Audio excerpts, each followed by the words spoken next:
Now, joining me now is General Wesley Clark. He's a former NATO Supreme Allied Commander. General Clark, President Obama's speech tonight is not a mission accomplished type of speech, but more of a small victory speech, if you want to call it that. Do you see any endgame here to the war in Afghanistan?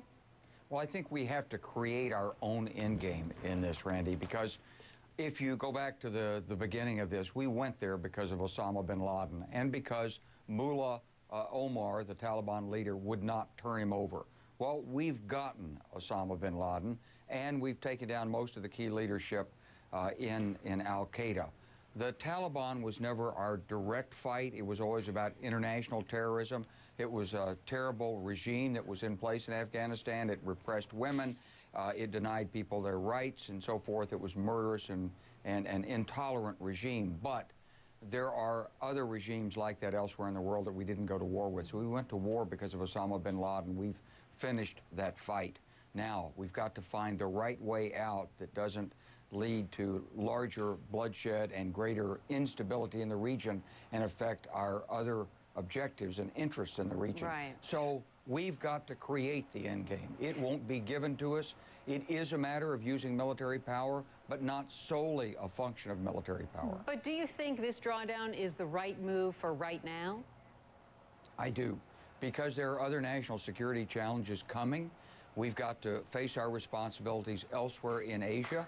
We've got to look at our needs at home, and the president has the responsibility of balancing all of that. Always the generals will need all the resources that they could foresee possibly required. It's very hard when you're in there as a commander to say, no, take the troops, I really don't need them.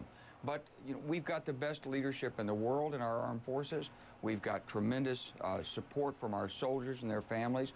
We'll find a way to cope with this as part of a larger U.S. grand strategy of redeploying some forces out of the region, working our domestic side, working our other international security responsibilities, and that's what we have to do.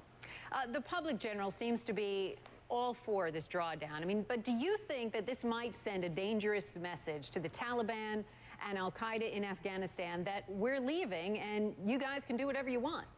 Well, they've always known we were leaving. We never brought our families over there. We never established an American city. We never said we're going to colonize Afghanistan and make it our country and the rest of you either become Americans or die.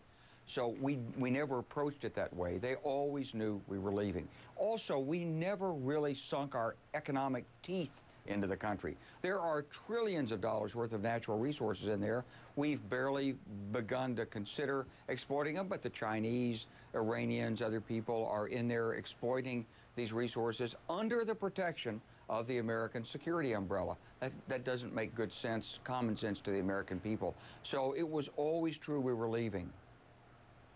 And so far, we looked at the numbers before. We have spent some $443 billion on this war in Afghanistan. Part of that clearly has been spent on education and overall nation building there. But do you think the country is well equipped to continue on that front, or have we set them up in a way to fail because we have built so much? Can they even afford the upkeep on this? Well, that remains in part to be determined. There are training programs underway that there's no doubt that they have made a real impact on the people who participated in them and in some of the provinces. On the other hand, there's some deep-seated hostility due to factionalism and regionalism inside Afghanistan that will remain there no matter how much we spend. So we're going to have to find our way through these issues. We're going to have to also look at the larger geostrategic position in the region of Pakistan and India and China, and then to a lesser extent Iran. These are the major players in there.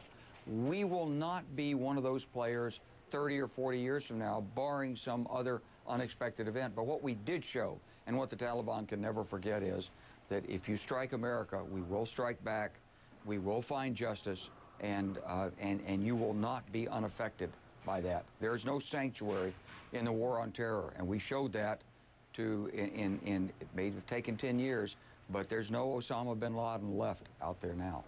All right, General, appreciate you coming on. Appreciate your insight as always. Thank you. Thank you.